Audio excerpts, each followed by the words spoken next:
So a typical day in the life of what a coach does is you basically, first and foremost, you need to fit it in. So you just keep this on the top of your mind that now because you're a coach, you have to decide you're going to be public and decide you need to fit it in, schedule it. You're always going to fit in your exercise and healthy nutrition. Shakeology is a cornerstone to the company, and just having a shake per day is just an easy way for you to be an example, a product of the product. So it's crazy because Shakeology's been out now for 6 years, and six, yeah, 6 years, and it's crazy because it's like, wow, I've been drinking Shakeology for 6 years. How many times have the people eaten the same meal for every day for 6 years plus? I mean, that's pretty rare. But that goes to say the impact of the shake. The shake is cumulative. It really kind of builds on itself to have the effects.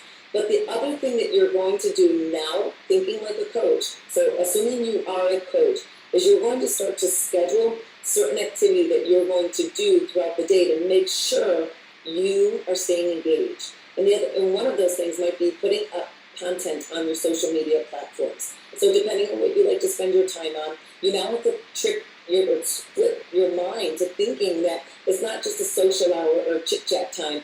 It's really for a purpose. It's really about you're trying to create a following, a network. I mean, you have big plans for you. You know that you want to create that level of achievement in your life personally, and income and success and recognition. You have big plans for you, and it's so completely possible, especially using social media. So you just want to make sure you're scheduling that content. If you can't be there live doing it, then what you could use is like third-party resources that can actually upload it automatically for you. Or when you go to the bathroom, you use your phone. When you're sitting at a red light, you use your phone. When you're sitting in karate watching your kids, you use your phone. That's what you want to think about.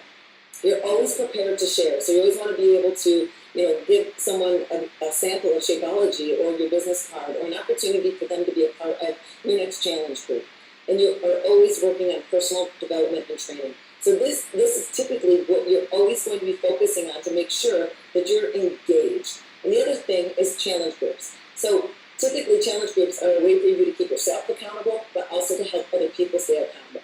Everyone does challenge groups a little bit different. You can do 3 ones where you just make people to eat clean for a week, whatever it is. But really what you're going to be doing is you're either going to be promoting an upcoming challenge group or you're managing one that you're doing. So this is the typical activity that I do every day.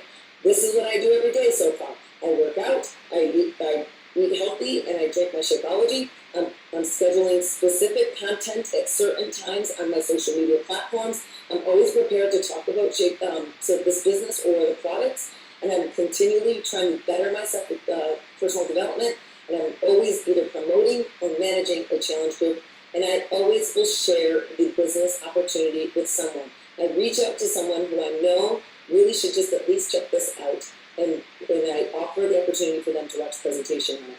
But I'm creating a larger network. I'm trying to find more people to talk to. So I'm constantly friending people on Instagram, chatting up on Facebook, trying to constantly find more people to be connected to, and cultures and communities to be connected to. The other side of things is you could be working, of course, on your phone, using social media as a connection and capture the value and accountability. So you're using your phone, as I said, as a way and a resource to be able to build your business on the side.